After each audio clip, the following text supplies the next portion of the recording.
ഒരു ക്ലൂ തരാം. ഈ പച്ചക്കറി എന്താണെന്ന് പറയാമോ? കാണിച്ചു തരാം കേട്ടോ. പണ്ട് കാലത്തൊരു നൊസ്റ്റാൾജിയ ആയിരുന്നു എനിക്ക് നിത്യവഴുതന. അപ്പം നാട്ടിൽ വന്നപ്പോൾ ഓൺലൈനായിട്ട് ഇതിൻ്റെ വിത്ത് വാങ്ങിച്ചു. കുറേ വിത്തുണ്ടായിരുന്നു, പക്ഷെ ഒന്നും മാത്രമാണ് എനിക്ക് പിടിച്ച് കിട്ടിയത്. ഇതൊരെണ്ണം പിടിച്ചാൽ ഇഷ്ടംപോലെ കായുണ്ടാവുമെന്നാണ് പറഞ്ഞത്. അപ്പോൾ ഇതാണ് നമ്മുടെ നിത്യവഴുതന.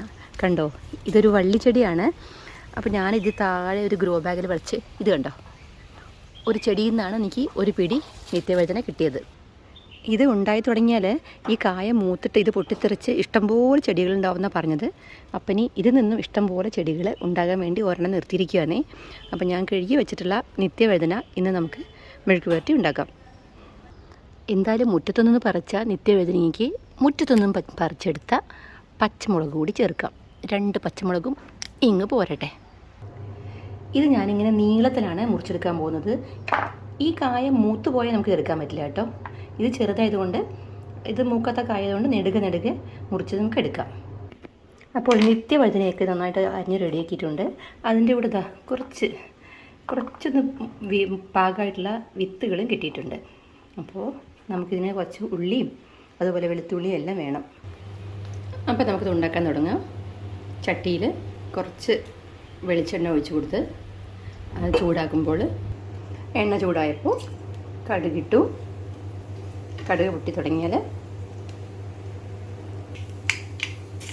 സവാള, പച്ചമുളക് വഴറ്റി ഒന്ന് നന്നായിട്ടൊന്ന് വഴറ്റി കൊടുക്കുക. എൻ്റെ കയ്യിൽ വെളുത്തുള്ളി തീർന്നു പോയി, നിങ്ങൾക്ക് വെളുത്തുള്ളി ചേർക്കാവുന്നതാണ്. ഇതിലേക്ക് അല്പം മഞ്ഞൾപ്പൊടി, വളരെ കുറച്ച് മുളക് പൊടി. നമ്മൾ നേരത്തെ തന്നെ പച്ചമുളക് ചേർത്തിട്ടുണ്ട്. അപ്പോൾ എരിവനുസരിച്ചിട്ട് മുളക് പൊടി ചേർത്ത് നന്നായിട്ടൊന്ന് ഇളക്കി കൊടുക്കുക. ഇതിലേക്ക് നമ്മുടെ നിത്യവഴുതന ചേർത്ത് ഉപ്പും ചേർത്ത് ഇളക്കി ചെറിയ രീതിയിൽ ഇളക്കി വേവിച്ചെടുക്കുക. കറിവേപ്പിലില്ലാതെ എന്ത് മെഴുക്ക് പറ്റിയില്ലേ?